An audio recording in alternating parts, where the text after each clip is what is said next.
बहुमत है, पक्ष में बहुमत है, सर्वसम्मत से प्रस्ताव स्वीकृत हुआ। 50 की जगह पर हम लोग बिहार में कर रहे हैं 65 और उधर 10 है, तो अगर जरूरत पड़े तो इसको और बढ़ाने की आवश्यकता हो तो बड़ी खुशी की बात हो। राम काज किने बिनु मोहि कहाँ विश्राम।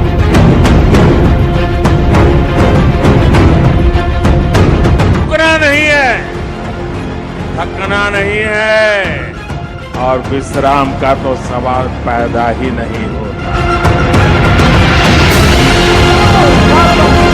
आप लोग जनता के हित के लिए कार्य करना नहीं चाहते हैं। आप लोग सिर्फ सदन की कार्यवाही को बाधित करना जानते हैं।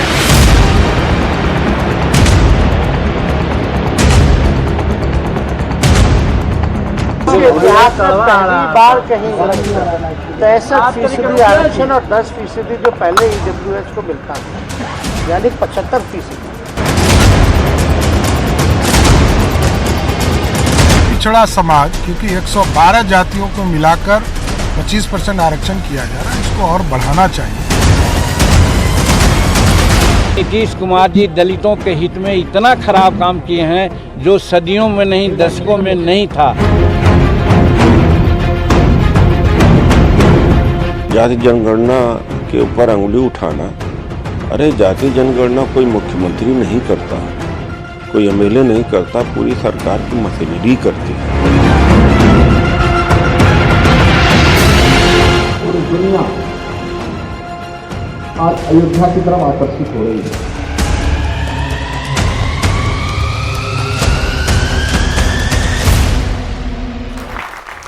नमस्कार, देश नहीं झुकने देंगे में बहुत बहुत स्वागत आप सभी का। आपके साथ मैं हूं अमन चोपड़ा। आज जो हम डिबेट करने जा रहे हैं वो दरअसल मुद्दा है कमंडल बनाम मंडल का। मतलब याद करिए वो दौर जब मंडल के जवाब में कमंडल था, जब राम मंदिर का आंदोलन था, उससे पहले जाति को लेकर आंदोलन था। आज संभवतः कमंडल का जवाब मंडल है। एक तरफ राम मंदिर है, एक तरफ राम मंदिर वाले हैं, दूसरी तरफ जाति का कार्ड है, कास्ट सेंसस है, 75% आरक्षण है, जिसको बीजेपी कहती है कि दरअसल ये हिंदुओं को तोड़ने की कोशिश है। तो 2024 में हिंदुत्व का कमंडल चलेगा या जाति का सिंबल मंडल? कमंडल बनाम मंडल। चुनाव में जय श्री राम या आरक्षण करेगा काम? और विपक्ष को राम से भय है, प्रभु श्री राम से या राम काज से? क्योंकि अयोध्या में कैबिनेट, राम दरबार में सरकार, जिसकी वजह से विपक्ष को जाति का कार्ड खेलना पड़ रहा है। एक और अयोध्या में आजादी के बाद सबसे भव्य दीपावली बनाने की तैयारी चल रही है। रामलला के विराजमान होने की तारीख भी आ चुकी है 22 जनवरी, और प्रधानमंत्री नरेंद्र मोदी देश में राम काज की बात कर रहे हैं। अगर इसे हिंदुत्व का कमंडल कहा जाए तो जवाब में विपक्ष के पास जाति का सिंबल है। बिहार में जाति जनगणना के बाद नीतीश कुमार आरक्षण का दायरा 75% तक करने जा रहे हैं। 65% reservation, 10% EWS category, 75% caste census भी वहां पर हो रहा है। आरक्षण के इस दायरे में अब 10% में वो लोग भी आ रहे हैं जो अति पिछड़ा वर्ग से हैं। इसके अलावा नीतीश कुमार चाहते हैं कि अनुसूचित जाति के आरक्षण कोटा 20% कर दिया जाए। राहुल गांधी लगातार सवाल उठाते हैं कि जिसकी जितनी हिस्सेदारी उतनी उसकी भागीदारी। सरकार मतलब ओबीसी के खिलाफ है, हिंदू दलित विरोधी है। ये सारा जो नैरेटिव है, ये क्या कमंडल का जवाब मंडल से देने की कोशिश है? सुधांशु त्रिवेदी मेरे साथ जुड़ चुके हैं, जोरदार तालियों के साथ स्वागत करिए। राज्यसभा सांसद है, भारतीय जनता पार्टी के सीनियर लीडर हैं, राष्ट्रीय प्रवक्ता है। सुधांशु जी बहुत बहुत स्वागत। यहां स्टूडियो में मेरे साथ अभिषेक सोम, समाजवादी पार्टी से। सोम भाई बहुत बहुत स्वागत। साध्वी प्रज्ञा जी हैं, साध्वी प्रज्ञा जी बहुत बहुत स्वागत। और साथ ही मेरे साथ राष्ट्र जागरण अभियान की नेशनल कन्वीनर सुबुई खान है। सुबुई जी आपका भी बहुत बहुत स्वागत। तो सुधांशु जी आप ही से शुरू कर रहा हूं। सबसे पहले कमंडल या मंडल? इनमें सम्मान स्थान नहीं, इनके मन में है जातियों में घमासान, और उसमें से अपना परिवार की सत्ता और उसमें सारा सामान मेरा। इनका सीधा उद्देश्य यह है। और मैं मंडल कमंडल पे जो आपने कहा, ये तो सदैव से जब एकता दिखने लगती है तो उसे तोड़ने का कैसे प्रयास किया जाए, यह आज से थोड़ी जमाने से चल रहा है। जो हाल की हिस्ट्री में मैं कहूं, जो लोग कहते हैं कि मंडल के काउंटर में कमंडल आया था, शायद उन्हें याद ही नहीं। मैं याद दिलाना चाहता हूं, श्री राम जन्मभूमि का शिलान्यास तो 9 नवंबर 1989 को हुआ था ना। अभी 9 नवंबर गुजरा है, तब तो राजीव गांधी की सरकार थी, मंडल का नामो निशान नहीं था। मंडल तो 1 साल के बाद शायद 5 या 6 अगस्त 1990 को आया। 90 यस। और तो और श्री राम जन्मभूमि का आंदोलन तो 1984 में शुरू हो गया था, इसीलिए 86 में फरवरी में ताला खुलवाया। इससे थोड़ी कि अपने आप ताला खुल गया था। अरे भाई, ताले के लिए बाकायदा संघर्ष था, आंदोलन था। यह विषय तो 1949 में 22-23 दिसंबर की रात्रि में श्री रामलला के प्रकट होने के साथ शुरू हो गया था। इसका तो कोई लेना देना नहीं था। हां, यह भी याद दिलाना चाहता हूं। राहुल गांधी बार बार कहते हैं कि मध्य प्रदेश में कितने आदिवासी, 50 में से 1 आदिवासी अफसर है, यहां पर सेंटर में 90 हैं तो उसमें से 1 आधा भी नहीं ओबीसी। तो आप लोग ओबीसी विरोधी हैं, कास्ट सेंसस विरोधी हैं। आपका क्या पक्ष है कास्ट सेंसस को लेकर सर? कास्ट सेंसस या 75% आरक्षण बिहार में? देखिए, बिहार में हमारी पार्टी ने उसका समर्थन किया है। जी बिल्कुल। परंतु मैं एक बात पूछना चाहता हूं, राहुल गांधी जी कितने बुद्धिमान हैं। बड़ी विचित्र सी बात है। सोचिए, ये व्यक्ति दावा करते हैं कि ये देश का नेतृत्व करेंगे, संसद में खड़े। अरे उनको पता नहीं भाई, सेक्रेटरी का पद एक व्यवस्था के तहत प्रमोशन होकर जाता है। ये कांग्रेस पार्टी का अध्यक्ष का पद नहीं कि पैदा हुए और सीधे अध्यक्ष बना दिए गए। आज जो भारत सरकार में सेक्रेटरी हैं वो 1992 अथवा इससे पहले बैच के इंपैनलमेंट है। यानी वो आईएएस जो भारतीय प्रशासनिक सेवा में 92, 91, 90 या 89 बैच में आए थे, वो लोग आज भारत सरकार में सेक्रेटरी हैं। उस समय किसकी सरकार थी भाई? जवाब दो ना कि 92 में कितने ओबीसी थे।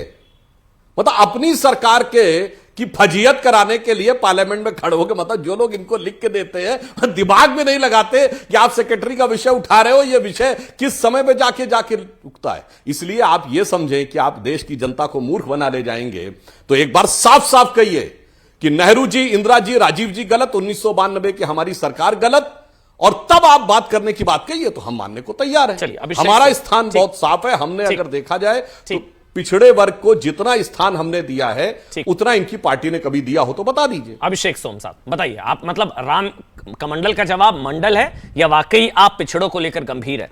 बताइए। समाजवादी पार्टी से अभिषेक सोम, बताइए सोम साहब। देखिए अमन जी, कोई भी गरीब हो सकता है, कोई क्षत्रिय समाज से भी कोई गरीब हो सकता है, ब्राह्मण से भी हो सकता है। कोई भी अगर पिछड़ गया है समाज में तो उसको आरक्षण मिलना चाहिए। उसकी आर्थिक स्थिति के आधार पर उसको आरक्षण मिलना चाहिए। और रही बात कास्ट सेंसस की और आरक्षण की, तो भारतीय जनता पार्टी अगर आरक्षण नहीं चाहती है तो अभी तक उसने खत्म क्यों नहीं किया?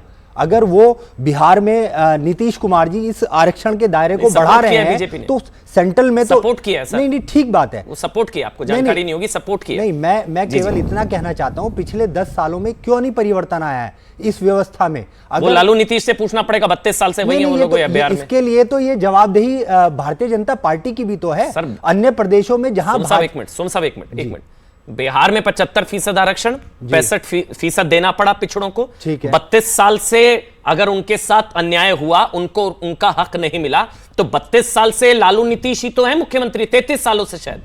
नहीं, पहले तो वो जिम्मेदार हुए ना। नहीं, इसके अलावा भाजपा के लिए भी मोदी जी जिम्मेदार है कि वो लोग काम नहीं कर रहे। तो वहां नई व्यवस्था लागू करे, नई व्यवस्थाएं बनाए, कोई सरकार बदले बिल्कुल नहीं, सरकार नहीं। जहां भारतीय जनता पार्टी की जिन राज्यों में सरकार है वहां भारतीय जनता पार्टी ने क्या नई व्यवस्था बनाई है आरक्षण को लेके? क्या नीति बनाई है? आरक्षण बढ़ाना तो बिहार में पड़ा ना। नहीं सर, मैं केवल इतना है, 65% आरक्षण तो बिहार में बढ़ाना पड़ा। बिहार में सरकार लालू और नीतीश की 33 सालों से, अगर आप लोगों ने 33 साल में, आपके इंडिया अलायंस के नेताओं ने वाकई पिछड़ों के लिए कुछ किया होता तो शायद आरक्षण की सीमा बढ़ाने की जरूरत नहीं पड़ती। बताइए अगर मैं गलत बोल रहा हूं। सर 2012 से 17 तक उत्तर प्रदेश में जितना निर्माण कार्य हुआ है, मुझे लगता है किसी भी सरकार ने आज तक नहीं किया उत्तर प्रदेश में। हम लोग तो केवल डेवलपमेंट के चुनाव लड़ने वाले लोग हैं। हम लोग डेवलपमेंट की बात कर रहे हैं और ये केवल जाति व्यवस्था और धर्म संप्रदाय की बात करते हैं, हिंदू मुस्लिम की बात करते हैं, मंदिर मस्जिद की बात करते हैं। तो इनका केवल दायरा केवल एक रिलीजन है और केवल धर्म है, हमारा डेवलपमेंट है। चलिए, अच्छी चीज है। आज मेरे ख्याल से सोम साहब को राम भक्तों पर गोलियां चलाने का अफसोस हो रहा है आज आपको। नहीं, देखिए, अगर कोई कानून व्यवस्था बिगाड़ेगा, चाहे वो कोई भी अगर आज उत्तर प्रदेश में कोई लॉ एंड ऑर्डर बिगाड़ता है तो योगी जी बुलडोजर नहीं चलवाते हैं? बिल्कुल चलवाना चाहिए, इसमें क्या गलत है? तो वैसी उस समय की परिस्थितियां थी और उस समय जो सरकार ने निर्णय लिया कि लॉ एंड ऑर्डर नहीं बिगड़ना चाहिए। क्या प्रदेश को आप दंगे में झोंक देंगे? ऐसा कोई नहीं है, कोई मुख्यमंत्री नहीं चाहेगा। अच्छा, गोलियां चलवा दी राम भक्तों पर। आप कह रहे हैं ना, अगर कोई बताइए, मैं गलत कह रहा हूं? राम भक्तों पर गोलियां चली नहीं, अगर कानून व्यवस्था कोई अपने हाथों में लेता है, कोई गुंडागर्दी करता है तो कतई बर्दाश्त नहीं होगा और किसी भी मुख्यमंत्री को बर्दाश्त नहीं करना चाहिए। और दोबारा सरकार बनेगी, दोबारा ऐसा होगा तो दोबारा चलाएंगे। बोल दीजिए आज फिर। देखिए, 2012 से 17 तक हम लोग निर्माण कार्य करते रहे, ये लोग केवल दंगा कराते रहे। दोबारा ऐसी नौबत आई तो क्या दोबारा चलवाएंगे? कल को यूपी में आपकी सरकार गलती से आ गई तो क्या हिंदुओं को आप वार्निंग दे रहे हैं दोबारा गलती करेंगे, दोबारा गोलियां चलेंगी? हिंदू मुस्लिम जो कोई दंगा करेगा, चाहे वो कोई हिंदू है मुसलमान है, उसके ऊपर कड़ी कार्रवाई होनी चाहिए। इसमें गलत क्या है? अगर हम फिर दोबारा सत्ता में आएंगे, कोई लॉ एंड ऑर्डर अपने हाथों में लेगा तो कड़ी कार्रवाई करेंगे, इसमें गलत क्या है? दोबारा गोलियां चलेंगी भाई, ये बताइए डिबेट में। याद सुन लीजिए, देश नहीं झुकने देंगे में समाजवादी पार्टी के नेता सोम साहब कह रहे हैं कि दोबारा ऐसा कुछ होगा तो दोबारा बिल्कुल। क्या योगी जी कर नहीं रहे हैं? क्या कर नहीं रहे हैं? बुलडोजर चलवा रहे हैं, लोगों के घर तोड़ रहे हैं, इसमें गलत क्या कर रहे हैं? आरक्षण 65% आरक्षण की ना होने की वजह से उनका उत्थान दरअसल अटका हुआ था। बहरहाल, कमंडल बनाम मंडल, विवेक श्रीवास्तव, साध्वी प्रज्ञा, सुबुई खान। सबसे पहले सुबुई आप, फिर साध्वी जी आप, फिर विवेक श्रीवास्तव आप। पहले सुबुई आप, कमंडल का जवाब मंडल होगा क्या डर है जहन में? आपको लगता है हाँ ये पॉसिबल है? एक तरफ राम मंदिर के नाम पर सालों साल 497 सालों का इंतजार और आखिरकार राम मंदिर का निर्माण। हिंदू मतलब पूरी 140 करोड़ हिंदू के बोलो, मुसलमान भी चाहते हैं राम मंदिर बने, लेकिन वहीं दूसरी तरफ मंडल, जाति, 75% आरक्षण, कास्ट सेंसस, ओबीसी, ये इतने वो उतने ये इतने। आपको लगता है कि क्या कौन सा कार्ड चलेगा? सुबुई खान जी। अमन, अगर आप मुझे सिर्फ 2 मिनट अनइंटरप्टेड दे देंगे तो मैं कुछ ऐसा विचार देशवासियों के साथ साझा करना चाहती हूँ, क्योंकि शायद पूर्व जन्मों के कुछ प्रारब्ध या मेरी खुशकिस्मती के कारण मेरे गुरुदेव आदरणीय श्री KN गोविंदाचार्य जी हैं, जो राम मंदिर आंदोलन के प्रणेता रहे हैं। मैंने जिस वक्त शिला पूजन, भूमि पूजन हो रहा था, उनसे पूछा कि गोविंद जी, आपने इस अभियान को शुरू किया, आंदोलन को शुरू किया, आज आपको कैसा लग रहा है?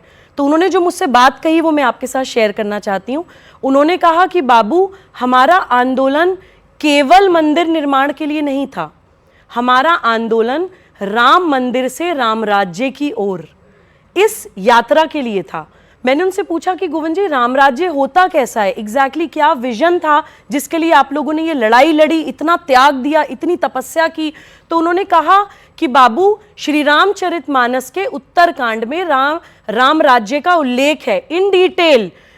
उत्तरकांड कहता है, वापी, कूप, तड़ाग, सरोवर, नदी सदा नीरा, यानी कि जितनी भी वाटर बॉडीज हैं देश में वो सदा भरी हुई हो जल से, पूरी लबालब भरी हुई। ये राम राज्य का एक लक्षण है।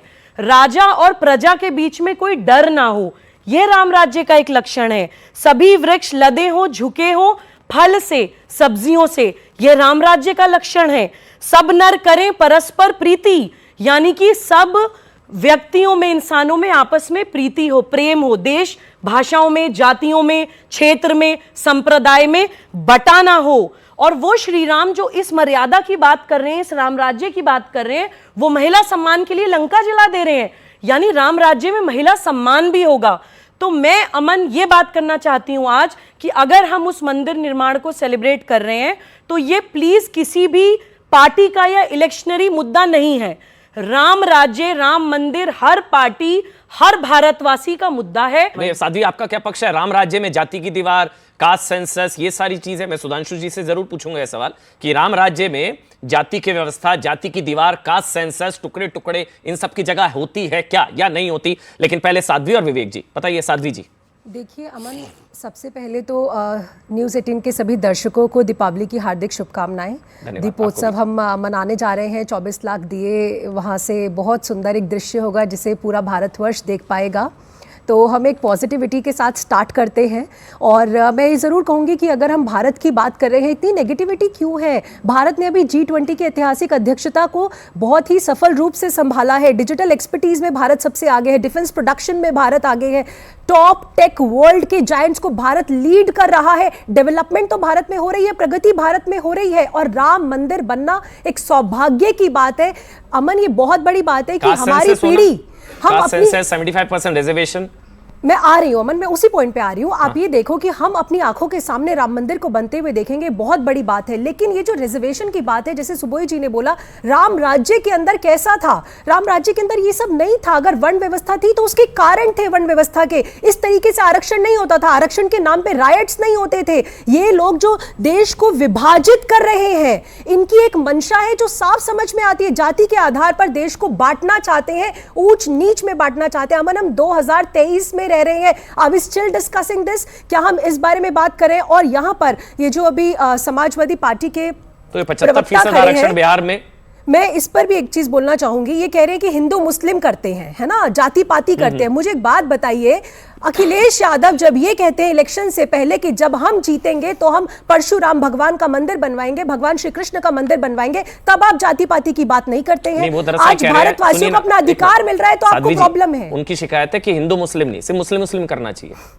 उनका कहने का तात्पर्य, अब हिंदू भी हो रहा है तो सेकुलर हो गया। प्रॉब्लम ये थी कि मुस्लिम मुस्लिम करो, हिंदू मुस्लिम मत करो, दोनों की बात मत, सिर्फ एक ही बात करनी चाहिए। बहरहाल विवेक श्रीवास्तव मैं आपके पास हूं, लेकिन एक कमेंट सुधांशु जी, जो राम राज्य में फिर कास्ट सेंसस, टुकड़े टुकड़े, जाति वर्ण व्यवस्था, इसका क्या स्थान, इसकी क्या जगह? कुछ लोग क्या करते हैं कि कमंडल बनाम मंडल करते हैं।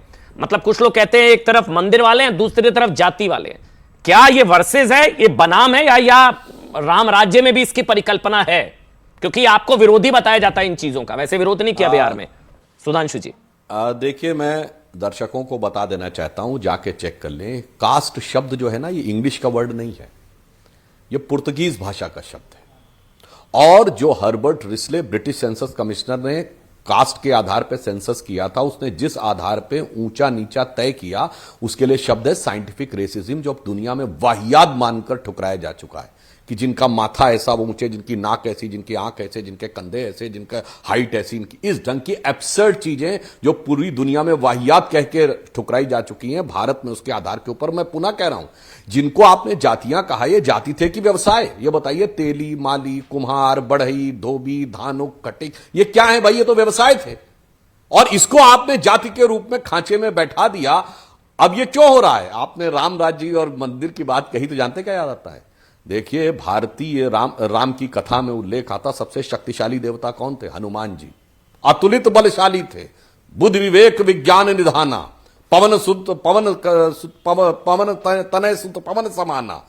परंतु वो अपनी शक्ति भूले हुए थे, और जैसे ही उनको शक्ति याद आई तो आसुरी शक्तियों को लगा कि अब संहार हो जाएगा, तो वो शक्ति याद ना आने पाए, तो इसके लिए कालनेमी भी आए थे। मैं किसी का के अपमान नहीं करना चाहता, प्रतीक में कहना चाहता हूं, कालनेमी, मारीच, सुबाहु, ताड़का, सुरसा, बहुत सारी शक्तियां आई थी। बस यही अंतर है, जो जो भारतीय समाज की एकता और शक्ति दिखती जा रही है, वो एकता कैसे टूट सके उसके लिए आ रहे हैं। और मैं पूछना चाहता हूं पिछड़ों के नंबरदारों से, अभी पश्चिम बंगाल की सरकार ने 71 जातियां पिछड़ों में की जोड़ी, उसमें 65 मुस्लिम, 71 में 65 मुस्लिम। पिछड़ा वर्ग आयोग ने उनसे सवाल किया कि 71 में 65 यानी 90% मुस्लिम कैसे हो सकते? पूछे इनमें से कोई पिछड़ों का नंबरदार बोला हो, चू बोला हो तो बताइए, चाहे बिहार वाले हो भैया जी, चाहे वो वाले हो। और देखिए नीतीश कुमार जी कैसे बोले जीतन राम मांझी जी के लिए, क्या स्टाइल है? मतलब एक दलित समाज के व्यक्ति के लिए इसको क्या आता है, इसको तो कुछ पता नहीं है, हमने बना दिया था। और यह आज की बात नहीं है, यही 1995 में था, जब इनकी सपा बसपा की मिलीजुली सरकार थी। मायावती जी के ऊपर ऐसे ही कातिलाना हमला हुआ था। बसपा के विधायकों को, जो दलित विधायक थे अधिकांश, उनको जातिवाचक शब्दों के साथ पकड़ पकड़ कर समाजवादी पार्टी के गुंडे, ये मेरा वर्ड नहीं है, यह कोर्ट में हलफनामे में मायावती जी का वर्ड है कि समाजवादी पार्टी के गुंडे खींच खींच के ले जा रहे थे, यानी न तब दलितों को बर्दाश्त कर रहे थे। और मैं सपा के अपने मित्र से पूछना चाहता हूं, उत्तर प्रदेश में शेड्यूल कास्ट का रिजर्वेशन इन प्रमोशन किसने खत्म किया था? अखिलेश यादव की सरकार ने खत्म किया था। आज आ गए बड़े भारी, आज दिल में दर्द है। उस समय तो जो इस्टेब्लिश था वो खत्म कर दिया था। अटल जी की सरकार ने चालू किया था, आपने खत्म कर दिया। बोलिए, जवाब दीजिए ना। दलितों की मार पिटाई भी की, आज भी बिहार विधानसभा में दलितों का अपमान किया, उनका रिजर्वेशन इन प्रमोशन खत्म किया, और आज आके कह रहे हैं। इसलिए मैं कहना चाहता हूं, सबको पता है कि वास्तविकता क्या है और आप क्या राजनीति कर रहे हैं। इसीलिए 33 साल बिहार में सत्ता में रहने के बाद, जब लोकसभा चुनाव में 33 हफ्ते नहीं रह गए, तब इनको ये चीज याद आ रही। और उस वक्त महादलित जाति से आने वाले जीतन राम मांझी को मुख्यमंत्री बनाना मेरी मूर्खता कहने वाले नीतीश कुमार इतिहास को जानते हैं। वो मूर्खता नहीं, उनकी मजबूरी थी। उनका इस्तेमाल किया, पहले दलितों के मसीहा बने, और अब उनका महादलित का अपमान जिस तरह से विधान भवन में किया, वो वाकई हैरान कर देने वाला था। विवेक जी बताइए, कमंडल बना मंडल, बताइए विवेक जी। देखिए, पहली चीज है, सुधांशु जी को मैं सुन रहा था, बड़ी भूमिका बनाई इन्होंने कि अंग्रेजों, ये कहना क्या चाहते हैं भारतीय जनता पार्टी वाले, मैं बता देता हूं। ये कहना चाहते हैं कि साहब सब कुछ परफेक्ट है, सब कुछ परफेक्ट था, हिंदू धर्म परफेक्ट था, जातियां थी ही नहीं, जातियों का कोई कंसेप्ट नहीं था, कोई दलित था ही नहीं, कोई बैकवर्ड था ही नहीं, किसी को दबाया नहीं गया, सब परफेक्ट। अंग्रेज आया और डिवाइड एंड रूल किया, और आज जो अपोजिशन वाले ये भी डिवाइड एंड रूल कर रहे हैं। यानी कि ये बहाने ढूंढ रहे हैं आरक्षण को मिटाने के। सच्चाई है, इस देश में दलित था, इस देश में बैकवर्ड था, उत्पीड़ित था, मल सिर पे उठाता था और लेकर के जाकर, इंटरप्ट मत करिए सर, आपने 5 मिनट दिए हैं वहां पे। सपोर्ट किया, मैं आपको, आप गलत बोल रहे हैं, फैक्चुअली गलत है। मैं फैक्चुअली, मैं सुना रहा हूं, सपोर्ट किया है। नहीं, इन्होंने जो सपोर्ट किया, पता है ना, बिहार विधानसभा में सपोर्ट किया बीजेपी ने। करना पड़ेगा, करना पड़ेगा। करो तो गलत, ना करो तो गलत, बिल्कुल करना पड़ेगा। अच्छा किया है, हाँ, ठीक। और तमिलनाडु के अंदर ये भी द्रविड़ पॉलिटिक्स में एंट्री मारेंगे। वहां पे द्रविड़ों को कहा गया था, आप अगर द्रविड़ हो तो आपको एक लाठी लेकर चलना है, लाठी पे घुंघरू बंधा होगा और घुंघरू को पीटते हुए आप चलेंगे, जिससे आपकी छाया किसी ब्राह्मण पे ना पड़ जाए। यह है वो द्रविड़ पॉलिटिक्स, जहां से डीएमके वाले के बयान पे इतना हल्ला मचा। भाई एक सवाल पूछता हूं, आपको आरक्षण चाहिए या पिछड़ों का उत्थान? आरक्षण के थ्रू ही पिछड़ों का उत्थान होगा। अच्छा ठीक है, एक मिनट, आरक्षण कितना समय हो गया आरक्षण को? नहीं, अब आप सुन लीजिए, अब सवाल पूछ रहा हूं, कितना समय हो गया? सवाल नहीं पूछा सर। अरे उनसे भी पूछा, 4 सवाल पूछे, नहीं पूछा ना राम राज्य में कास्ट सेंसस की क्या जगह है? सवाल आ गया, राम राज्य में कास्ट सेंसस पूछा ना। अब मेरा सवाल जी, आरक्षण को कितना समय हो गया? मैं बता देता हूं आपको। नहीं, अब आप सुन लीजिए, आप जो कहना चाहते हैं मैं समझ रहा हूं कि इतने समय से आरक्षण था तो क्या हो गया, समय हो गया, विकास हुआ या नहीं कितना समय हो गया? अरे सर, अब आंसर सुन लीजिए, 30 सेकंड, कितना समय? अब आप 30 सेकंड दीजिए जी। नहीं सर, आरक्षण नहीं, आप समय सीमा कैसे निर्धारित होगी कि आरक्षण कब तक हो, इसका उत्तर देता हूं। मैंने कहा बोला कब तक हो, मैं थोड़ी ना कह रहा हूं खत्म होने के लिए, मैं तो उन पर सवाल उठा रहा हूं जो आरक्षण के बहाने दलितों के उत्थान की बजाय अपना फायदा सोच रहे हैं। फायदा होगा अगर भाई? अच्छा तो 33 सालों से क्यों नहीं किया? जनरल कैटेगरी का आदमी 33 सालों से अगर मैं दलितों के उत्थान के लिए रिजर्वेशन की बैटिंग करूंगा, लड़ूंगा उसके लिए कि 2 आरक्षण, तो मेरा फायदा हो रहा है, सबने दिया, समाज का फायदा होगा, सपोर्ट और किया, समाज का फायदा होना चाहिए। ठीक, हाँ। और दूसरी बात सुन लीजिए, आज आप कह रहे हैं ना, ये सुधांशु त्रिवेदी बैठे हुए, जाति तो साहब है ही नहीं, राम राज्य ये ला रही है। आज भी शादी.com, जीवन साथी, किसी भी अखबार के किसी न्यूज़पेपर में चले जाइए, मैट्रिमोनियल कॉलम में हर कॉलम जाति के हिसाब से है। ब्राह्मण वधू चाहिए, बनिया वर चाहिए, बैकवर्ड वो चाहिए। मैट्रिमोनियल साइटों को विजिट कर रहे हैं। तो ये है इस देश की सच्चाई कि जाति इतनी एंट्रेंस्ड है कि आज भी इंटरकास्ट मैरिज जो है टैबू है। ठीक, आज भी घरों में, अरे भाई इस देश में तो आज एक लड़का लड़की अभी भी जाति देख करके रिलेशनशिप बना रहे हैं। आप कहां हैं? यह है सच्चाई जी। तो जाति है कि नहीं है? मतलब और अगर जाति है, मैं इन बच्चों से पूछ लूं, हटाना पड़ेगा। अच्छा मैं पूछ लूं, सुधांशु जी आ रहा हूं, ऐसा होता है कि जाति देखी जाती है पहले? बताइए ना, खुलकर बताइए भाई विवेक जी, आप ऐसा है क्या? है वही खड़ी हुई, बताइए ऐसा है क्या? नहीं सर, ऐसा नहीं। ऐसा होता है कि जाति पहले देखी जाती है फिर दोस्ती होती है? सर मैं जनरल हूं या ओबीसी है, हमारी दोस्ती अच्छी दोस्ती है भाई। मैं जनरल हूं या ओबीसी है। अच्छा हाँ, दोस्ती है ना? दोस्ती बहुत अच्छी दोस्ती है। समझाइए ना, विवेक जी को बरकरार है, हमें सब पता है। तो मैट्रिमोनियल कॉलम और कोई ऐसा होता है क्या भाई जात? हाँ बताइए, खड़े हुई बताइए। सर मेरी बेस्ट फ्रेंड मुस्लिम है एंड आई एम हिंदू। हाँ तो इनके पेट में दर्द हो जाएगा, कहाँ से हो गया फिर? ये तो जोड़ने वाली बात कर दी आपने। ओबीसी हूं मैं और हिंदू से। मैट्रिमोनीज जी अब बैठ जाइए इनसे। हाँ कोई फर्क नहीं पड़ता, अच्छी बात है, ना पड़े, हम भी चाहते हैं ना पड़े, लेकिन मैट्रिमोनियल। चलिए विवेक जी बोलने दीजिए ना, अब इनके मुंह में थोड़ी ना डालेंगे, क्या बोलना है इनको? आप इनके शब्द मुंह में, आप इनके मुंह में अपने शब्द डालेंगे क्या? बस आप लड़ते बहुत में नहीं होती, आप लड़ते बहुत है। नहीं मैं बिल्कुल लड़ूंगा। शादी.com विजिट कर रहे हैं आजकल, लड़ते बहुत हैं। बिल्कुल विजिट करना चाहिए सर। सुधांशु त्रिवेदी, मैं आ रहा हूं। सुधांशु त्रिवेदी बताइए, मैं उसके बाद सुबह जी आ रहा हूं, प्रज्ञा जी आ रहा हूं। सुधांशु त्रिवेदी, आपने सुना विवेक श्रीवास्तव को, समाज बटा हुआ है भाई, वो हकीकत को आपको स्वीकारना होगा।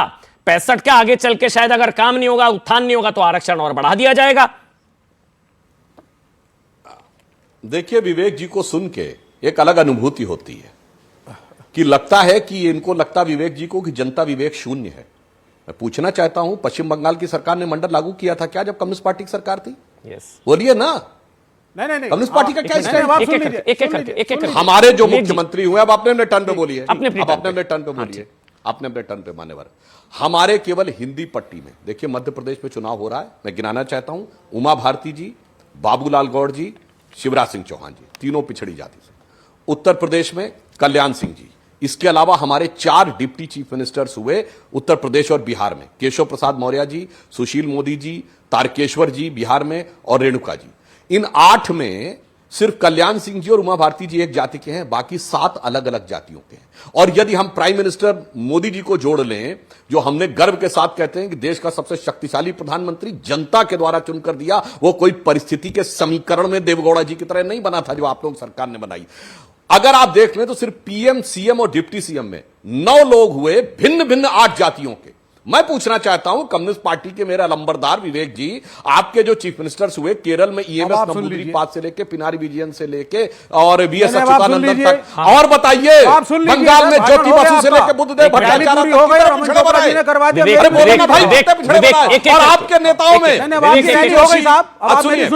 जोशी से उनके कंप्लीट करने के बाद अमृत डांगे, कॉमरेड बीटीआर, प्रकाश कारत, कॉमरेड हरकिशन सिंह सुरजीत, वहां से लेके बताइए ना मेरे भाई मेरे मित्र, बात सुन लीजिए, हमने प्रधानमंत्री बनाया, मेरे भारतीय जनता पार्टी के दोस्त, रैली हुई समाप्त। विवेक जी आप ही के पास आ रहे हैं, विवेक जी आप ही के पास, क्योंकि आप पिछड़ों के बहुत बड़े रहनुमा हैं, आपका दिल पसीजता है पिछड़ों के लिए, बहुत सुंदर, बहुत अच्छी बात है। तो देश का प्रधानमंत्री ओबीसी, आपने कौन सा सीएम ओबीसी दिया आज तक, या पिछड़ा दिया? सुन लीजिए, दिया या नहीं दिया? तब आया ना, सुनिए, दिया नहीं हाँ या दिया, हाँ या ना? अब आप सुन लीजिए पूरा, दिया या नहीं दिया? नहीं आप हाँ या ना सुधांशु त्रिवेदी से कभी नहीं पूछा, उनसे मुझसे हाँ या ना पूछना बड़ा मजा आता है आपको। पूछा ना उनसे, आप दीजिए 30 सेकंड 1 मिनट, आप दीजिए ना 30 सेकंड 1 मिनट, क्यों बैटिंग कर रहे हैं उनकी? पिछड़ा सीएम, नहीं पिछड़ा नेता, सुनिए, चाणक्य मॉडर्न पॉलिटिक्स एक जमाने में कहा गया था कॉमरेड हरकिशन सिंह सुरजीत को। क्या चीज? आपको नहीं पता हरकिशन सिंह सुरजीत कौन थे? नहीं तो क्या पिछड़ा सीएम कोई आप दिया? सुनेंगे या नहीं सुनेंगे? अरे दिया नहीं दिया? अरे मुलायम सिंह यादव कौन थे? अरे मुलायम सिंह यादव लेफ्ट के नेता थे क्या? तीसरे मोर्चे को किसने खड़ा किया? समाजवादी पार्टी के नेता हैं क्या? आप समाजवादी पार्टी के नेता हैं क्या? डी राजा कौन है? किस जाति के आते हैं? आप समाजवादी पार्टी? भाई साहब बैटिंग करना बीजेपी का छोड़ दीजिए, वो कमजोर पक्ष के आदमी है सुधांशु त्रिवेदी। जब नहीं होता कुछ बोलने के लिए तो अंडरपंट लॉजिक। आप मुझे बताइए आरक्षण किसके लिए है? मंत्रियों के लिए, संसदों के लिए, मिनिस्टर के लिए, क्या आम आदमी के लिए? आम आदमी की लड़ाई कौन लड़ा? हम लड़े। इन्होंने क्या लड़ाई लड़ी? इन्होंने बांटने की लड़ाई लड़ी। इन्होंने क्या किया? कितने सीएम इकट्ठा करके ढांचा तोड़ा। बंगाल में रहे? कितने सीएम रहे? नहीं सीएम का मतलब क्या होता है? सीएम होने से डेवलपमेंट होता है। अच्छा सीएम नहीं, अच्छा अकॉर्डिंग टू तो अमन चोपड़ा तो फिर लेफ्ट कभी भी सीएम होने से डेवलपमेंट नहीं होता, मतलब पीएम। वाह जी वाह। आपको प्रॉब्लम है पिछड़ों से? आपका पिछड़ों से प्रॉब्लम है? हमारे काबिलियत पर शक है? आरक्षण का कंसेप्ट ही नहीं मालूम सर। आरक्षण होता है आम आदमी के लिए कि वो स्कूल टीचर बने, वो वकील बने, उसके बच्चे पढ़े, उन्हें नौकरियां मिले, इसलिए होता है आरक्षण। आरक्षण पिछड़ों से बहुत प्रॉब्लम है, झूठ बोलते हैं आप। आपको पिछड़ों से बहुत प्रॉब्लम है। नहीं होता आरक्षण। एक सीएम पिछड़ा दिया आप लोगों ने। कॉमन मैन के बेनिफिट के लिए, और वो बेनिफिट उसको मिला, और ये भी जुड़वा नहीं सकते, और तभी इनको भी बिहार के अंदर समर्थन करना पड़ रहा है, करना पड़ेगा। सुबुई, अच्छा उससे पहले 30 सेकंड सुधांशु जी, उसके बाद सुबुई। 30 सेकंड सुधांशु जी। अभिषेक भाई आ रहा हूं, 30 सेकंड। जो इन्होंने बोला, जो विवेक, बस बिल्कुल संक्षेप में 2 वाक्यों में, जो विवेक जी ने बोला, मैं बिल्कुल इनकी बात का समर्थन करता हूं। हमारी पार्टी वो है जिन्होंने, इन्होंने कहा कि पीएम सीएम में आरक्षण नहीं होता, इसके बावजूद नैसर्गिक रूप से उभर कर नेता बन के आए। मोदी जी, ये होता है कि आप ग्रोथ की वो दें। कल्याण सिंह जी नैसर्गिक रूप से नेता बन के आए, उमा भारती जी से लेकर और शिवराज सिंह चौहान नैसर्गिक रूप। इसीलिए मैं पूछना चाहता हूं ना, नैसर्गिक रूप से हर पार्टी का नैसर्गिक रूप से ही आता है सर, सिर्फ आपकी पार्टी का नहीं। और यहाँ कांग्रेस हो, समाजवादी पार्टी हो, जेडीयू, सब लड़ते हैं, जनता वोट देती है, जनता नेता बनाती है, प्रजातंत्र है यहाँ पे। विवेक जी, आप क्या कोना बनाने वाले? नैसर्गिक रूप से बंगले झांकने लगते हैं, सब आते हैं। दूसरे के बीच में घुसने की आदत है क्या आपकी? आप नहीं रोकेंगे तो हम भी को रोकना पड़ेगा। तो जब आप, अच्छा आप बोलिए, कोई नहीं बोलेगा, आप बोलिए, चलिए आप बोलिए। आप फिर बीच में मत बोलिएगा, बीच में घुसने की आदत मत डालिए। नैसर्गिक रूप क्या होता है सर? हाँ बोलिए। हर पार्टी नैसर्गिक का मतलब समझाया गया। नैसर्गिक का मतलब पार्टी के अंदर पब्लिक ही नेता बनाती है, पब्लिक ही नेता को हटाती है। नैसर्गिक क्या होता है? कोई थोड़ी ना कि हमने नॉमिनेट समझाएंगे इसका शाब्दिक अर्थ मैं आपको बताता हूं। नैसर्गिक रूप से, जैसे आप यहां पे नैसर्गिक, अरे भाई हमने नॉमिनेट क्या बात कर रहे हैं? मोदी जी को पीएम प्रोजेक्ट किया भाजपा ने, अरे भैया कुछ भी पब्लिक ने बोलने तो लास्ट लगते में हैं। वोट दिया, मोदी जी को नॉमिनेशन हुआ है, प्रोजेक्ट किया था। हर पार्टी के अंदर उमा पब्लिक के भारती जी सामने को जाते प्रोजेक्ट हैं, किया था। अपना पक्ष आपकी रखते पार्टी ने हैं, किसको अपना PM वोट मांगते प्रोजेक्ट हैं, किया? बताइए। कुछ को जनता कुछ वोट भी देती बोलने है, लगेंगे। कुछ को जनता नीतीश वोट नहीं कुमार को हमने देती, ये प्रोजेक्ट सबके किया था लिए जब एक है। पहली बार अब बने। आपकी पार्टी को निराला नया कानून पालन कर रही है, तो आप जानिए, आपका काम जाने। विवेक जी थोड़ा सुनेंगे तो हो सकता है थोड़ी बुद्धि बढ़े। अच्छा चलिए ये बताइए, पश्चिम बंगाल ने मंडल कमीशन लागू किया था कि नहीं, बोलिए हाँ या ना। क्या कह रहे हैं नहीं आप? पता। विवेक जी बताइए, पश्चिम बंगाल की कम्युनिस्ट सरकार ने मंडल लागू किया था कि नहीं, बोलिए कम्युनिस्ट हाँ या सरकार ना। ने तो सबसे बड़ा लैंड रिफॉर्म कर दिया, आपने किया क्या? आपने किए कोई लैंड रिफॉर्म पे आ गए? जरा बताइए ना, आप तो दिया जलाना जानते हैं, गजब है भाई। 21 लाख दिया जलाएंगे आप, गरीब के घर में तेल पहुंचे, सरसों का तेल। मोबाइल खोला हुआ है सर, 21 गूगल लाख कर लीजिए ना, जलाएंगे। मोबाइल खोला हुआ है, गूगल कर जलाइए। लीजिए, कोई प्रॉब्लम नहीं है, मैं आगे चला जाऊंगा। मैं गूगल कर लीजिए, 1 सेकंड लगेगा गूगल। हाँ हाँ कर लीजिए कर लीजिए, आ रहा हूं मैं। लेकिन पहले सुबह ही एक वाक्य और कह दूं। हाँ सुबह 10 सेकंड शांति से एक वाक्य अगर सर आगे बढ़ना है, अभिषेक जी भी वेट कर रहे हैं। 10 सेकंड बोलिए, 10 सेकंड बोलिए, बोलिए 10 सेकंड। अच्छा ठीक, 10 सेकंड में देखिए, ऐसा है कि विवेक जी को आप इस डिबेट में ले आए, ये थोड़ा मिसफिट है, क्योंकि मंडल और कमंडल, धर्म और जात की बात हो, इनकी पार्टी कम्युनिस्ट पार्टी धर्म को अफीम मानती है और जात को मानती नहीं है। अरे भाई जिस चीज को आप मानते नहीं, उसको बहस करने क्यों आए? ये इनके सामने पिछड़ों के रहनुमा हैं करने के अलावा कोई। चलिए अब मैं सुबह खान आपके पास आ रहा हूं, वो पिछड़ों के रहनुमा है सर, उनका दिल पसीजता है विवेक जी का, इसीलिए इतने सारे सीएम पिछड़े दे दिए इन्होंने। तो सिर्फ जाति के नाम पे या पंथ के मजहब के नाम पे मैं आरक्षण क्यों लूं? इतना तेल डाल रहे विवेक हो, जी, चुप क्या रहिए भगवान ना, राम प्रसन्न प्लीज। होंगे की क्वांटिटी ऑफ ऑयल से? जी, जी। आप जाके गरीबों में दीजिए उसे। आप दिया जलाते हैं घर में? मैं तो नहीं जलाता। दिया नहीं जलाते आप लोगों मैं को बोलूं? प्रॉब्लम प्रभु राम से। आप राष्ट्र जागरण अभियान के दर्शन से घबराते हैं, आप हमारे जवाबों से घबराते हैं, आप बीच में काटते क्यों हैं? मुस्लिम होकर बोल रहे हैं कि कुर्बानी गलत है। दियों के तेल से प्रॉब्लम नहीं है इनको, प्रभु श्री राम से प्रॉब्लम है।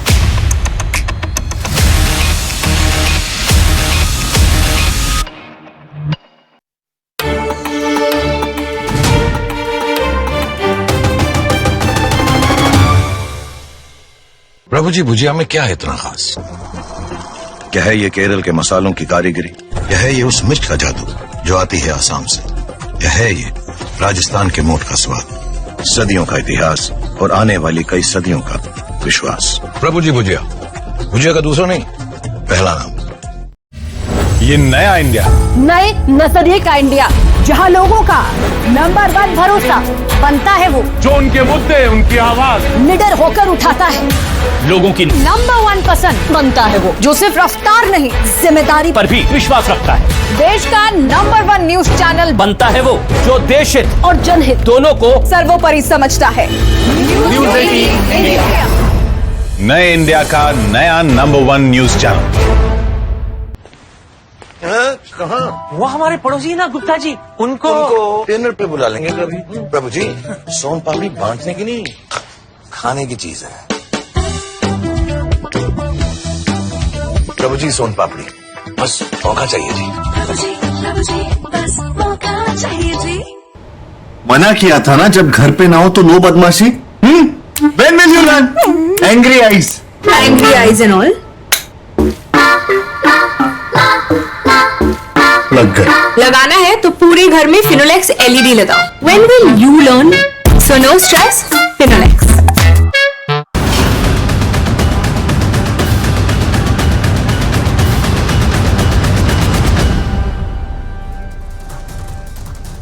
वेस्ट बैंक के जेनिन में इजराइल का बड़ा ऑपरेशन, कई घंटों की लड़ाई के बाद फिलिस्तीन के 14 लड़ाके ढेर। जेनिन शरणार्थी कैंप में IDF का बड़ा ऑपरेशन, इजराइल की सेना ने 20 लड़ाके हिरासत में लिया। गाजा पर इजराइल के हमले का नया वीडियो सामने आया। इजराइल के हमले में अब तक 10,818 लोगों की मौत का दावा। IDF ने अल शिफा अस्पताल के पास बने हमास के ठिकाने को तबाह करने का दावा किया। IDF ने शिफा अस्पताल के पास बनी अंडरग्राउंड सुरंग को भी तबाह कर दिया। शिफा अस्पताल के पास IDF के हमले में हमास के 50 आतंकियों के मारे जाने का दावा। यह आतंकी हमास के मिलिट्री हेडक्वार्टर में रह रहे थे। अल शिफा अस्पताल के पास हमास का सबसे बड़ा शहरी वॉरफेयर का ट्रेनिंग सेंटर था, जहां रॉकेट हथियार, एंटी टैंक मिसाइल और दूसरे हथियार बनाए जाते थे। हमास से जंग के बीच गाजा की सीमा से सटे इजराइल के किबुत्ज में रॉकेट हमलों का सायरन बजने लगा। अलर्ट के बाद लोगों ने सुरक्षित ठिकानों में पनाह ली। जंग के बीच इजराइल में उत्तरी गाजा के हर रोज 4 घंटे के युद्ध विराम का ऐलान। उत्तरी गाजा से लोगों को बाहर निकलने के लिए देगा वक्त। इजरायल की सेना ने वेस्ट बैंक में रिफ्यूजी कैंप पर हमला किया। हमले में 13 फिलिस्तीनियों की मौत। इजरायल ने 10 आतंकियों को मारने का दावा किया।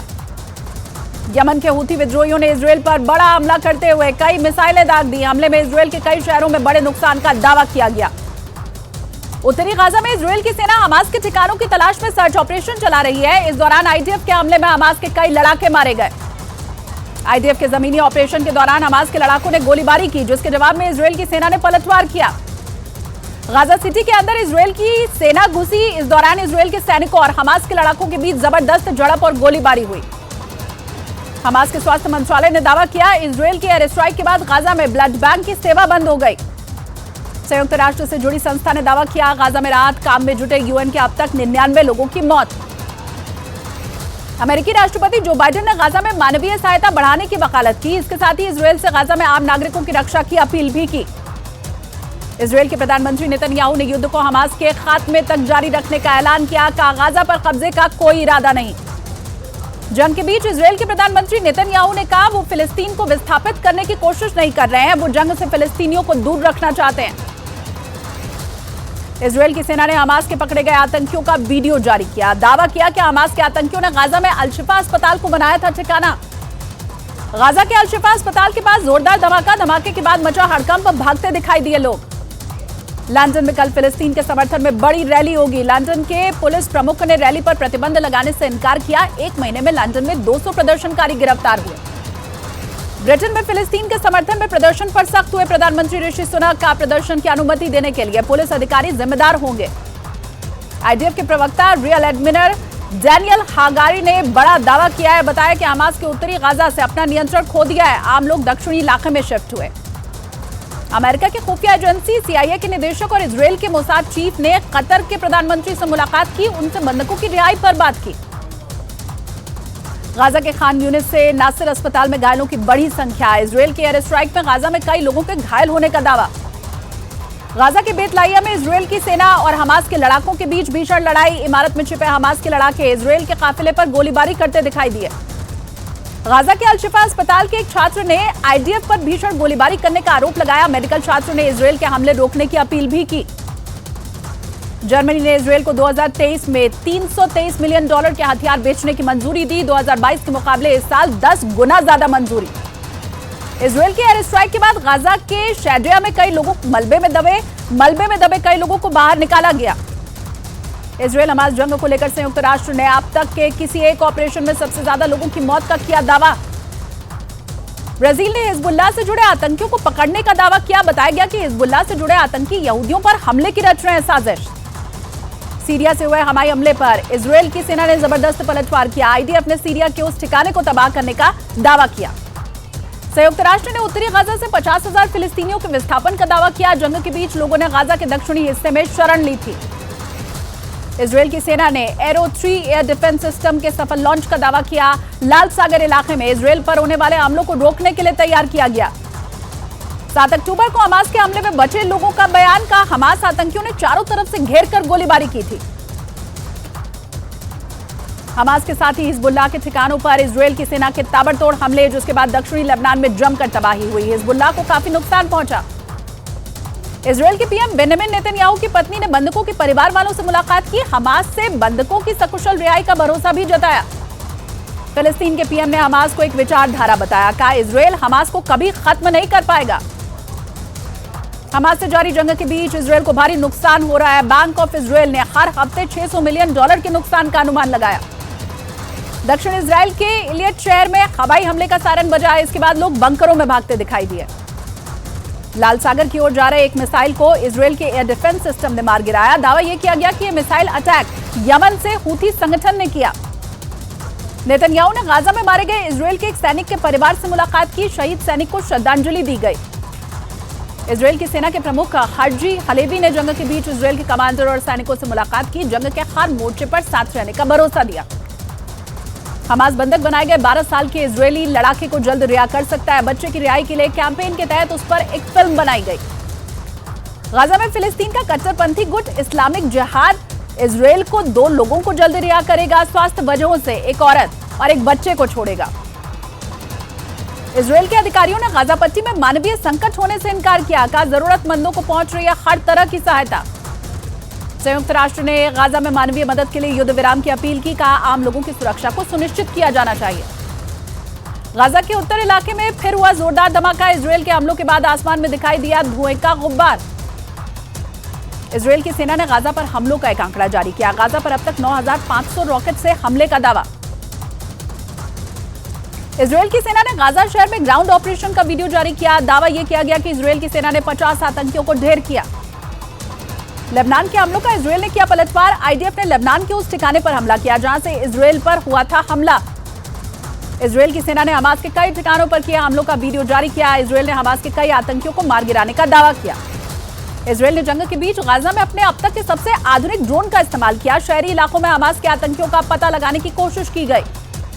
तुर्की के राष्ट्रपति एर्दोआन ने गाजा पर हमलों को लेकर अमेरिका पर निशाना साधा। कहा अब तक 11,000 बच्चों महिलाओं की मौत पर अमेरिका सहित पूरी दुनिया चुप है। इजरायल हमास जंग में अब तक 12,300 लोगों की मौत। गाजा में 10,812 लोगों की मौत का दावा। इजरायल में 1,400 से ज्यादा की मौत। आईडीएफ के प्रवक्ता रियर एडमिरल डेनियल हागरी ने कहा कि वो गाजा में ग्राउंड ऑपरेशन को और ज्यादा तेज करेंगे। गाजा से बंधकों को छुड़ाए जाने तक जारी रहेगा इजरायल का यह ऑपरेशन।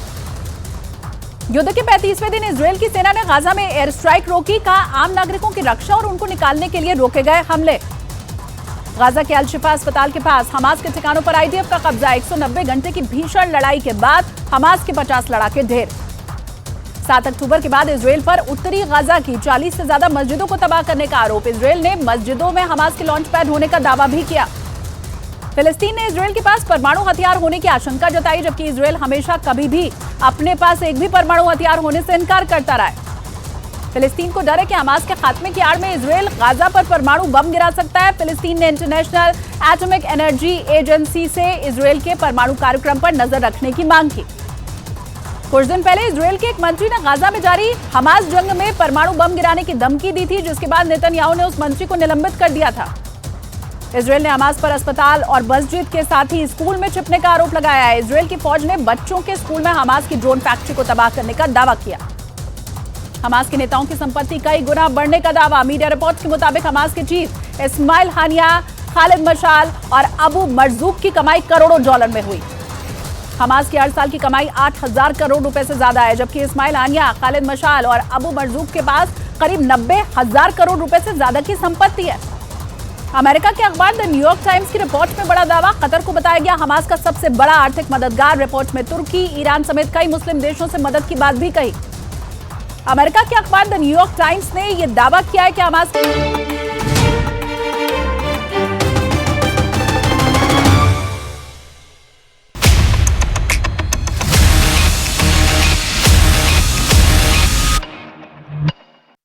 बताइए आप सुबुई जी। अमन, सबसे पहले तो मैं ये कहना चाहती हूँ कि राम मंदिर निर्माण के समय 21 लाख नहीं 51 लाख दिए जलने चाहिए, क्योंकि ये भारत के आत्मसम्मान, अभिमान और स्वाभिमान का विषय है। ये हर पार्टी का और हर व्यक्ति का विषय है। दूसरी बात, अमन मैं आगे आ रही हूँ, यही इनकी बात पे आ रही हूँ। खत्म हो रहा है अमन, इन्हीं की बात पे आ रही हूँ। आपके पेट में दर्द हो रहा है, सारा तेल वहीं से खत्म हो रहा है। हड्डियों में तेल डल रहा है, इससे भी प्रॉब्लम है आपको। कितने रामद्रोही लोग हैं भैया आप लोग। अमन, कितने रामद्रोही लोग हैं आप लोग। राम के दिए के में तेल डल रहा है, उससे आपके पेट में दर्द हो रहा है। अमन, मेरी बात पूरी होने दीजिए। इतनी इफ्तारी हो जाती है, कितना क्या हो जाता है, कभी आपका दर्द नहीं होता। अमन, प्लीज मेरी बात पूरी होनी जरूरी है। अमन, प्लीज ये बात पूरी होनी जरूरी है, क्योंकि ये राम मंदिर निर्माण पर नहीं रुकेगा। हमें मंदिर निर्माण से राम राज्य तक जाना है। आपने अभी बच्चों से पूछा, यहाँ बैठे हुए हर युवा ने बोला, उस बच्ची ने कहा कि मैं ओबीसी हूं और मेरी बेस्ट फ्रेंड मुस्लिम है, मैं मुसलमान हूं, मेरे हस्बैंड ब्राह्मण है। यही भारत की खूबसूरती है। भारत का युवा, भारत का भविष्य जातिवाद में नहीं बंटना चाहता। लेकिन विवेक जी की वामपंथी विचारधारा क्या करती है देश में? कहती है अरे जातिवाद के नाम पे अमुक जाति के साथ बुरा हुआ। उस पे भी बोल सिर्फ सुबुई, फिर अभिषेक भाई आ रहा हूं, साध्वी जी आ रहा हूं। अमन, ये वामपंथी विचारधारा भारत के बच्चों को ऐसे भड़काती है कि अमुक जाति के साथ भारत में बुरा हुआ। हम कहते हैं कि हाँ विवेक जी, बुरा हुआ, हम मानते हैं बुरा हुआ, नहीं होना चाहिए। आइए मिलकर इसका कुछ समाधान करते हैं। ये कहते हैं कि नहीं समाधान नहीं, समस्या, इस जाति के साथ बुरा हुआ, समानता के लिए लड़ो, प्लाकार्ड्स लेके खड़े हो जाओ, एक क्लास और कास्ट स्ट्रगल खत्म करने के लिए ये दूसरा क्लास और कास्ट स्ट्रगल खड़ा करते हैं। एक वर्ग को दूसरे वर्ग से लड़ाते हैं, एक जाति को दूसरी जाति से लड़ाते हैं, एक लिंग को दूसरे लिंग से लड़ाते हैं। इसी कारण वामपंथ पूरे विश्व में फेल हुआ। मैं ये युवा बच्चे बैठे इनसे कहना चाहती हूं कि जाके पढ़ें। वर्ल्ड वॉर से ज्यादा ब्लड बाथ इस वामपंथी विचारधारा ने किया है। बच्चों को भड़काते हैं, भड़का के आंदोलन करवाते हैं, सरकारों में आ जाते हैं और जिस लोकतंत्र का नाम लेके आपको भड़काते हैं उसी लोकतंत्र की धज्जियां उड़ाते हैं। लेबर कैंप्स बनवा देते हैं, आग लगा देते हैं लोगों के अंदर जो इनकी विचारधारा को नहीं मानता। हर वामपंथी नेता सत्ता में आने के बाद 20-20, 25-25 साल तक सत्ता में रहता है, तब कहां जाता है लोकतंत्र? एक तरफ ये कहते हैं कि जातिवाद नहीं होना चाहिए, तो दूसरी तरफ राम राज्य की बात क्यों नहीं करते? और दूसरी पार्टी को वोट दें तो गलत क्यों नहीं करते? आरक्षण में देश को क्यों बांटना चाहते हैं? आरक्षण जरूरी है। इन्होंने कहा, मुझे लास्ट लाइन दीजिएगा मन, इन्होंने कहा कि आरक्षण कॉमन मैन के लिए होता है। विवेक ji, I am sorry to से, मैं मुसलमान हूं, मेरे पति अधिकारी हैं, मेरे दादाजी डीएसपी थे, मेरे पापा सीडीए आर्मी में थे, मुझे मुसलमान होने के नाते आरक्षण क्यों मिले? यह सवाल है मेरा आपसे। अगर मैं संपन्न हूं, मैं अपना जीवन भी गुजार सकती हूं, मैं दूसरों की मदद भी कर सकती हूं, तो सिर्फ जाति के नाम पे या पंथ के मजहब के नाम पे मैं आरक्षण क्यों लूं? अपने देश के दूसरे भाई बहनों का भविष्य बर्बाद क्यों करूं? वो सीट जो किसी गरीब बच्चे को मिलनी चाहिए, आप जातियों के नाम पे, पंथ के नाम पर एक संपन्न व्यक्ति को दे देते हैं, बांटते हैं आप देश को अपनी राजनीति करने के लिए, अपने निजी हित साधने के लिए। एक और सवाल हमेशा उठता है, ये कहा जाता है, जो सुधांशु त्रिवेदी ने सवाल उठाया, मतलब ये बताया जाता है कि भाई मुसलमानों में जातियां नहीं होती। ये बताया जाता है, कहा जाता है कि जैसे हिंदुओं में जाति है, हिंदू बटा हुआ है, टुकड़े टुकड़े, ये मतलब राजपूत, क्षत्रिय, सारी जातियां हैं, दलित वलित। साध्वी जी, आपको लगता है ये वाकई में डिवाइड एंड रूल कह लीजिए, या ये टुकड़े टुकड़े काम तो कर जाएगा संभवतः? मतलब ये बाकी राज्यों में भी किया, हाल फिलहाल जो चुनाव हुए उसमें अपीजमेंट भी काम किया, तो ये राम मंदिर वाला कार्ड, कमंडल बनाम मंडल की लड़ाई में शायद मंडल संभवतः हावी रहेगा। जाति की दीवार गिरती क्यों नहीं है, ये सबसे बड़ा सवाल रहा है हमेशा से। अमन, ऐसा नहीं होगा, मुझे ऐसे लगता है, क्योंकि उसका बहुत बड़ा रीजन ये है कि अब भारतवासी जाग रहे हैं। नो डाउट अभी तक इन्होंने भारत और भारतवासियों को बांटा हुआ था, लेकिन अब ये खुद ही लोग फंसते चले जा रहे हैं। ये जो इन्होंने इंडिया अलायंस बनाया है, आप देखिए इसके नेता, ये जो यहाँ पे सपा के प्रवक्ता बैठे हैं, ये वो लोग हैं ना जो रामचरितमानस पर बैन की मांग करते हैं। तो क्या लोग इन्हें वोट देंगे? हमारी आस्था पर ये लोग हमला करते हैं और फिर उम्मीद करते हैं कि हम इन्हें वोट देंगे। मेरे सामने देश का युवा बैठा है जो भगवान प्रभु श्री कृष्ण और भगवान श्री राम के अगेंस्ट है, क्या आप उन्हें वोट देंगे? बताइए, हाँ या ना में बताइए। आप मत बोलिए बीच में। Aman please tell him to stop. Aman please tell him to stop. Vivek ji, आप किस पार्टी से? अमन प्लीज इन्हें बोलिए चुप रहिए, बीच में पार्टी से। नहीं, अमन प्लीज इन्हें बोलिए, आपका कॉपीराइट है, जबरदस्ती का फिर बीच में घुसते हैं, आपकी आदत बहुत खराब है। अमन इन्हें बोलिए, बीच में मत बोलिए। How illiterate he sounds sometimes. आपको बीच प्लीज डोंट से डिबेट करना सीखना Vivek ji, I expect you to be educated, don't do this, please don't do this. BJP कहती है साहब हमारा कॉपीराइट है हिंदुत्व पे। अब आप देखिए इनकी आपका कॉपीराइट है डिबेट खराब करने पर। बस अब शांत रहिए, मैं आ रहा हूं, जल्दी से साध्वी जी खत्म करिए, उसके बाद देखिए सबसे बड़ी बात यह है कि राम मंदिर के अभियान में अगर आप देखेंगे, हर पंथ, हर संप्रदाय, हर जाति के व्यक्ति ने तन मन धन से अपना योगदान दिया है। जातियों के आधार पर अब भारत को नहीं बंटना है और नहीं बटेगा भारत, क्योंकि भारत जागरूक हो रहा है। इनका समय गया है जो डिवाइड एंड रूल पॉलिसी चला। आरक्षण नहीं होना चाहिए। What is this? आप बोल दीजिए नहीं कि आरक्षण मिले। राम राज्य में तो बताइए ना, राम राज्य में इनको भी सिखाना पड़ेगा कि महिलाओं को बोलने देना चाहिए। प्रॉब्लम ये है कि महिला कैसे बोल रही है, साध्वी कैसे बोल रई है, इनके पेट में दर्द हो रहा है, साध्वी बोल रही है, महिला बोल रही है, इतनी कैसे हिम्मत हो गई इनकी? मैं तो दूंगा कवर फायर, मैं तो दूंगा। आपको प्रॉब्लम है, साध्वी बोल रही है, ये बोले कि मैं शादी एक पॉइंट और बोलूंगी, इनको उससे बहुत प्रॉब्लम होने वाली है। मैं एक पॉइंट और बोलूंगी। 24 लाख दिया की जो इन्होंने बात करी, 24 लाख दिया जल रहे हैं और उस पे ये लोग कह रहे हैं तेल कहां से आ रहे हैं? तेल बर्बाद हो रहा है, तेल बर्बाद हो रहा है ना। एक बात बताइए, क्या देश की 21 लाख दियों में इतना तेल डाल रहे हो? विवेक जी चुप रहिए ना प्लीज। की क्वांटिटी ऑफ ऑयल से आप जाके गरीबों में दीजिए उसे। जी सुधांशु त्रिवेदी बोलिए। सुधांशु त्रिवेदी, मंदिर में दिए, तेल बर्बाद हो रहा है, मतलब आप समझ नहीं रहे। मैं अपेक्षा करूंगा, दिस इज टू मच। आ रहा हूं साध्वी जी, आपको टाइम दूंगा मैं। देखिए, पहली बात, इनको लगता है कि घी और तेल के दिए जलने से, जिसमें इतना इतना तेल होता है, 51 लाख मतलब 21 लाख दिए जलने से वो होता है। मैं विवेक जी से पूछना चाहूंगा, सभी की धार्मिक भावनाओं का सम्मान करते हुए, किसी के प्रति आपत्ति न करते हुए, बकरीद के दिन में 21 लाख से अधिक बकरे कटते होंगे। कभी आपने कहा है कि वो पैसा गरीबों में बांट देना चाहिए? भारत एक गरीब देश है, चिंगाड़ हिंदू समाज में भी चढ़ती है, भारत एक गरीब देश है, औकात है बोलने की। चढ़ रही है। हाँ भाई, ऐसा नहीं को 10 मंदिर भी गिना दूंगा माता के, जबकि मैं एक और बात बता दूं, विवेक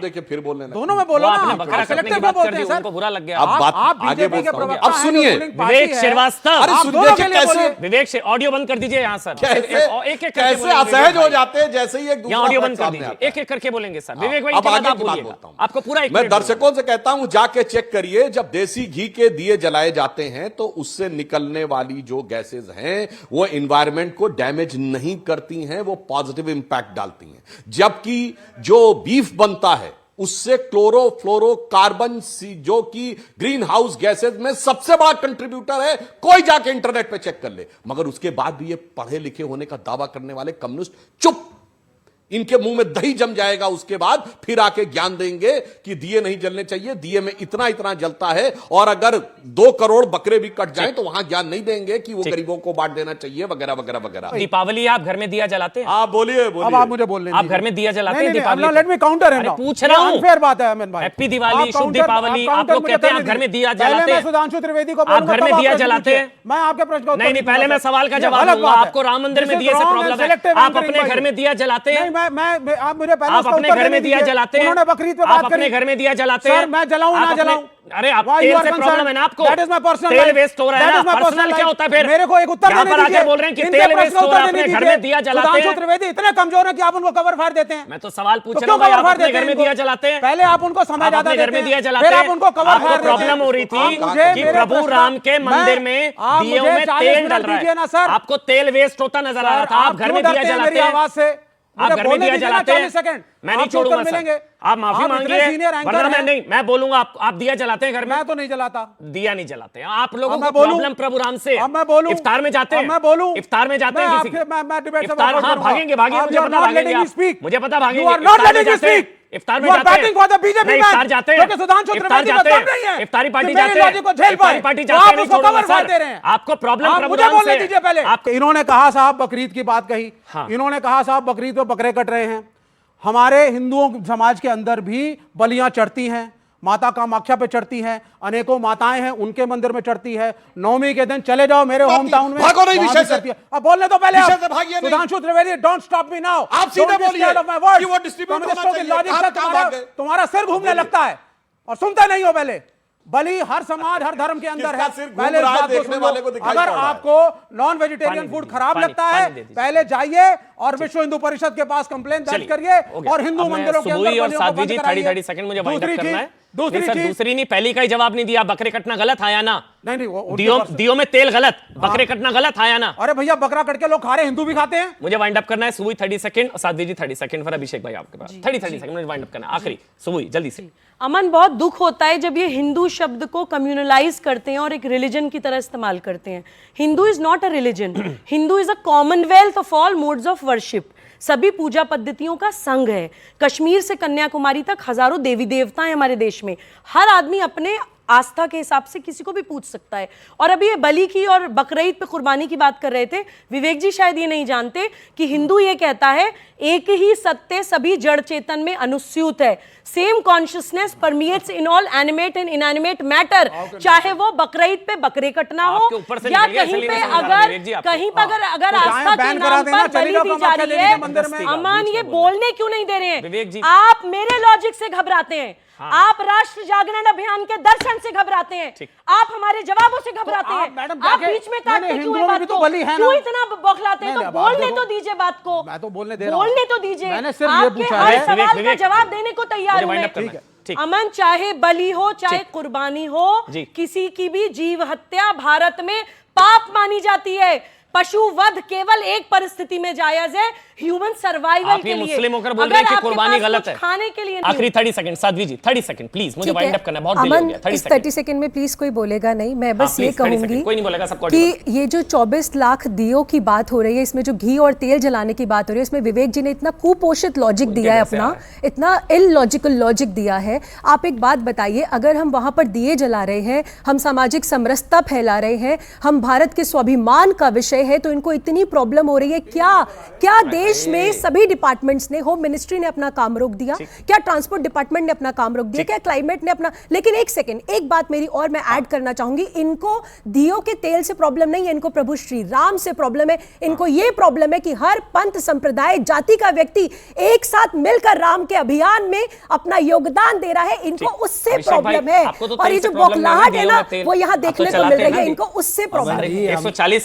140 करोड़ हिंदुस्तानी माइनस विवेक जी घर में दीपावली में दिए जलाते हैं। एब्सोल्युटली। देखिए अमन माइनस जी, विवेक जी, पूरा देश दीपावली बना रहा है, उसमें हिंदू भी है, मुसलमान भी है, सब लोग सेलिब्रेट कर रहे हैं। और ऐसा नहीं है, रामराज की रही बात, रामराज की स्थापना की बात अगर कर रहे हैं, ये उत्तर प्रदेश की सरकार कर रही है, अच्छी बात है, लॉ एंड ऑर्डर अच्छा होना चाहिए। विवेक जी के लिए एक चीज कह सकते हैं, मतलब विवेक जी के लिए, आपके लिए कह रहा हूं, ये विवेक जी आपके लिए है, दिया तले अंधेरा, श्री राम के देश में प्रभु राम से मुंह फेरा। बहुत बहुत शुक्रिया विवेक श्रीवास्तव। अच्छा सुधांशु जी 10 सेकंड बोल लीजिए सर। एक लाइन कह हाँ दूं? प्लीज सर 10 सेकंड बोलिए सर अंत में। हाँ देखिए, बहुत हो गई कटुतापूर्ण डिबेट, पर अंत में दीपावली के पर्व पे कहना चाहता हूं, एक दीप द्वार पर, एक चौबार पर, एक दीप प्रेम का मन में जलाएं हम, पर्व यूं मनाएं हम। मन में जलाइए विवेक जी। बहुत बहुत शुक्रिया विवेक श्रीवास्तव, अभिषेक भाई आपका, सुधांशु त्रिवेदी आपका, शुभ दीपावली आप सभी को, साध्वी जी आपका, सुबुई खान आपका, और आप सभी को बहुत बहुत शुभ दीपावली। खासकर आप सबका बहुत बहुत धन्यवाद, आप लोगों ने समय निकाला, बहुत बहुत धन्यवाद।